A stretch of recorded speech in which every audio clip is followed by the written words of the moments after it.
सपनों का knowledge gate. तो पहला क्वेश्चन आपके कॉन्फिडेंस को बूस्ट करने के लिए है, आपकी स्क्रीन पर ये रहा, फटाफट से सॉल्व कर दीजिए। अच्छा, कुछ लोग बोल रहे हैं लीप ईयर आपको पता है यार, हर 4 साल में एक बार आता है लीप ईयर, राइट? हर 4 साल में एक बार आता है, तो मैं जो भी ईयर गिवन है उसको 4 से डिवाइड कर दूंगा। मुझे पता है 2020 एक लीप ईयर है, 2016 एक लीप ईयर है, 2012 एक लीप ईयर है, 2008 एक लीप ईयर है, 2004 एक लीप ईयर है और 2000 भी एक लीप ईयर है। तो यहाँ पर क्या कॉमन पैटर्न ऑब्जर्व हो रहा है, ये सबके सब 4 से डिवाइडेड है। तो मैं सिंपली क्या करूंगा, जो भी ईयर मुझे गिवन है मैं उसको 4 से डिवाइड करके देख लूंगा।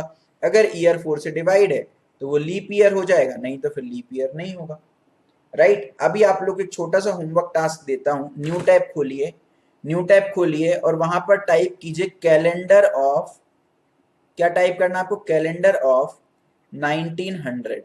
ये 1900 जो सन है उसका कैलेंडर टाइप कीजिए, अभी सबको करना है ये। और मुझे बताइए उसकी फरवरी में 28 दिन है कि 29 दिन है। ओके, तो यार देखिए अब यहाँ पर शॉकिंग बात क्या है भाई, 1900 तो 4 से डिविजिबल है सर, तो ये तो लीप ईयर होना चाहिए।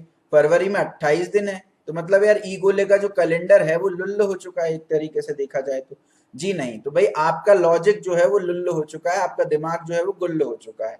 देखिए एक बात ध्यान रखिएगा, जब भी लीप ईयर की बात आएगी तो आपको ये ध्यान रखना है कि ईयर जो है वो 4 से डिविजिबल होना चाहिए। लेकिन अगर मैं सेंचुरी की बात करूं, है ना, सदियों की बात करूं, सेंचुरी की बात करूं, तो जो सेंचुरी है उसमें 4 वाला कॉन्सेप्ट नहीं चलता है, 400 वाला कॉन्सेप्ट चलता है। तो अगर सेंचुरी आ गई है तो सावधान रहें, सतर्क रहें, ठीक है? 400 से डिवाइड करके देखना है। अगर सेंचुरी नहीं है तो फिर 4 से डिवाइड करके देखना है, ठीक है? तो देखो यही प्रोग्राम है। तो सबसे पहले मैंने चेक कर लिया, अगर 400 से डिवाइड हो रहा है, कोई भी ईयर गिवन है, अगर 400 से डिवाइड हो रहा है इसका मतलब तो वो सेंचुरी तो ऑब्वियसली होगी, तभी तो 400 से डिवाइड हो पा रही है। अगर सेंचुरी नहीं होती तो 4 से डिवाइड होती ही नहीं, राइट? तो 400 से डिवाइड हो रही है मतलब ऑलरेडी सेंचुरी है, तो 1 रिटर्न करा देंगे। 1 का मतलब लीप ईयर है, 0 का मतलब लीप ईयर नहीं है। अब 100 से डिवाइड हो रही है, इसका मतलब क्या है, सेंचुरी तो है ये, लेकिन लीप ईयर नहीं है साहब, क्योंकि मैंने बताया था कि अगर भाई सेंचुरी है तो 400 से डिवाइड होना चाहिए, 100 से डिवाइड होने पे कुछ नहीं चलेगा। तो अगर 400 से डिवाइड हो रही है सेंचुरी तो यहीं पे रिटर्न करा देंगे, नीचे का प्रोग्राम एग्जीक्यूट ही नहीं होगा। लेकिन अगर मान लो 400 से डिवाइड नहीं हो रही तो नीचे आएंगे। अगर मान लो 100 से डिवाइड हो गई फॉर एग्जाम्पल, तो इसका मतलब यहां तक आए, इसका मतलब क्या है, इसका मतलब है कि 400 से डिवाइड नहीं हुई है और 100 से डिवाइड हो गई। समझ रहे हो ना आप? देखो दोबारा समझाता हूँ, ये जो कोड है ना, यहाँ पर ना मल्टीपल आपको इफ कंडीशंस नहीं लगानी है और एंड गेट और गेट का यूज नहीं करना, बिना बात की कॉम्प्लेक्स हमको बनाना ही नहीं है। हमने सबसे पहले चेक किया, फॉर एग्जांपल 1900 है, हमने चेक किया क्या ये 400 से डिविजिबल हो रही है, साहब 400 से डिविजिबल नहीं हो रही है, तो कुछ भी रिटर्न नहीं होगा, नीचे आ गए। क्या ये 100 से डिविजिबल हो रही है? हाँ सर 100 से डिविजिबल हो रही है। अब इसका मतलब क्या, अगर मैं इस लाइन तक आ गया हूं, इसका सिंपल सा मतलब क्या है, 400 से डिविजिबल है लेकिन 100 से, सॉरी 400 से डिविजिबल नहीं है लेकिन 100 से डिविजिबल है ना? तो 0 रिटर्न हो जाएगा, क्योंकि हमको क्या चाहिए, हमने बोला अगर सेंचुरी है, 100 से डिविजिबल है मतलब सेंचुरी है, तो 400 से डिविजिबल होना चाहिए। समझ रहे हो? फॉर एग्जाम्पल अगर मैं ईयर 2000 लेता हूं तो वो तो भैया 400 से डिविजिबल हो गया, तो मैंने पहले ही बता दिया लीप ईयर है। रिटर्न जैसे ही हो गया, नीचे के स्टेटमेंट एग्जीक्यूट होंगे ही नहीं। रिटर्न का मतलब होता है एग्जिट कर देना वहीं के वहीं। समझ रहे हो? अब यार कोई ईयर ले लिया, जैसे फॉर एग्जाम्पल मैंने ले लिया 2016, अब ये 400 से भी डिविजिबल नहीं है तो नीचे आ गए, ठीक है? उसके बाद 100 से भी डिविजिबल नहीं है तो और नीचे आ गए। अब चेक करेंगे भाई, अगर ये 400 और 100 से डिविजिबल नहीं है, इसका सिंपल सा मतलब है ये सेंचुरी नहीं है। और अगर सेंचुरी नहीं होती है तो जो आपका पुराना लॉजिक जो आपने नर्सरी में पढ़ा था कि 4 से डिवाइड कर दो तो लीप ईयर पता चल जाएगा, तो हमने 4 से डिवाइड कर दिया, रिटर्न जो है वो 1 आ गया। समझ रहे हो इस बात को? और अगर इन केस अगर कोई और ऐसी कंडीशन आ रही है कि भाई 400 से भी डिविजिबल नहीं है, 100 से भी डिविजिबल नहीं है, 4 से भी डिविजिबल नहीं है, तो लास्ट में रिटर्न 0 जरूर करा देना। ये लाइन जनरली लोग भूल जाते हैं और एरर आ जाती है प्रोग्राम में। समझ रहे हो? प्रोग्राम में एरर आ जाती है क्योंकि ये लाइन बहुत इंपॉर्टेंट है।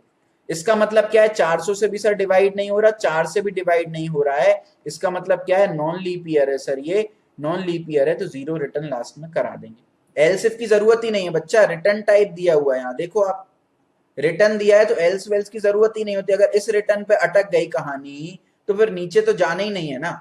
आप समझ रहे हो? और एल्स इफ आप यूज कर सकते थे, बट मैंने आप देखो सीक्वेंस कितना प्यारा बना के दिया आपको, बिल्कुल प्रेम पूर्वक सीक्वेंस दिया कि सबसे पहले आप जब 400 पे चेक कर लोगे तो कहानी खत्म हो गई। अगर 400 पे नहीं हो रहा तो फिर चेक कर लो भैया सेंचुरी तो नहीं है। अगर सेंचुरी निकली तो कहानी खत्म। अगर भैया सेंचुरी भी नहीं है, 400 भी नहीं है, तो फिर 4 से चेक कर लो, कहानी खत्म। अगर ये सब नहीं है तो फिर वैसे भी कहानी खत्म। इसको बोलते हैं यार थोड़ी सी स्मार्ट कोडिंग बोल देते हैं यार, और कुछ नहीं है। ठीक है, थोड़ा सा स्मार्ट चल के आप प्रोग्राम यूजर के लिए बढ़िया तरीके से रीडेबल बना देते हो। तो वही बात है भाई। और यहाँ पर देखो एक थोड़ा सा नई चीज मैं आपको सिखा रहा हूँ। ये क्या चीज है? ये मेन फंक्शन है। तो ईयर मैंने लिया इंटीजर, मैंने कहा भाई आप ईयर एंटर कर दो, ईयर एंटर करा दिया। अब मैं डायरेक्ट भी इफ एल्स लगा सकता था, सिर्फ आपको यहाँ पर टर्नरी ऑपरेटर समझाना है। टर्नरी ऑपरेटर का मतलब क्या होता है? आपको यहाँ पर एक कंडीशन लिखनी होती है। देखो इफ में क्या होता है, इफ में आप कंडीशन लिखते हो, अगर कंडीशन चली तो ट्रू हो गया, नहीं चली तो फॉल्स हो गया। समझ रहे हो ना? इसी तरीके से इफ का ही एक बड़ा भाई ले लो या वो ले लो, तो उसका मतलब क्या है कि भाई, अच्छा ओपी मतलब ऑपरेटर है। ओपी का आजकल बहुत अलग मीनिंग होने लगे हैं, तो इसलिए मेरे को समझ नहीं है किसने टर्नरी ओपी लिखा। मैंने कहा ये क्या है? ठीक है, ओपी मतलब ऑपरेटर। ठीक है, तो आपको यहाँ पर क्या है, टर्नरी ऑपरेटर जो है वो इफ एल्स का एक तरीके का भाई है। एक प्रोग्राम को एक सिंगल लाइन में लिखने का एक तरीका है, राइट? गर्लफ्रेंड को इंप्रेस करने का तरीका है कि भाई देखो मेरे को कोडिंग आती है। तो आपको क्या, आपको एक कंडीशन लिखना पड़ेगी, कंडीशन लिख करके क्वेश्चन मार्क लगाना पड़ेगा। फिर अगर वो कंडीशन ट्रू है तो कौन से स्टेटमेंट मुझे एग्जीक्यूट करने, तो यहाँ पे मैं स्टेटमेंट लिखूंगा, कोलन लगाऊंगा। और अगर मान लो कंडीशन फॉल्स हुई तो कौन से स्टेटमेंट एग्जीक्यूट कराना है वो मेरे को यहाँ पर लिखना है। बस ये पूरी कंडीशन है।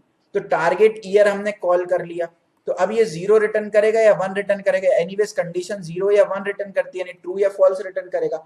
अगर ईयर लीप ईयर नहीं हुआ तो फॉल्स रिटर्न करेगा, यानी ये स्टेटमेंट छोड़ करके कॉलन के उस साइड वाला देखना है, कॉलन के राइट साइड वाला देखना है। यानी ये है, देखो ये दिख रहा है आपको कॉलन, कॉलन के राइट साइड वाला देखना है, not a leap year print हो जाएगा। अगर ये कंडीशन ट्रू है, यानी अगर इसने 1 रिटर्न किया यानी लीप ईयर है, तो लीप ईयर में देखो बिल्कुल क्वेश्चन मार्क के बगल वाला प्रिंट हो जाएगा, तो लीप ईयर आंसर हो गया। क्लियर है क्या?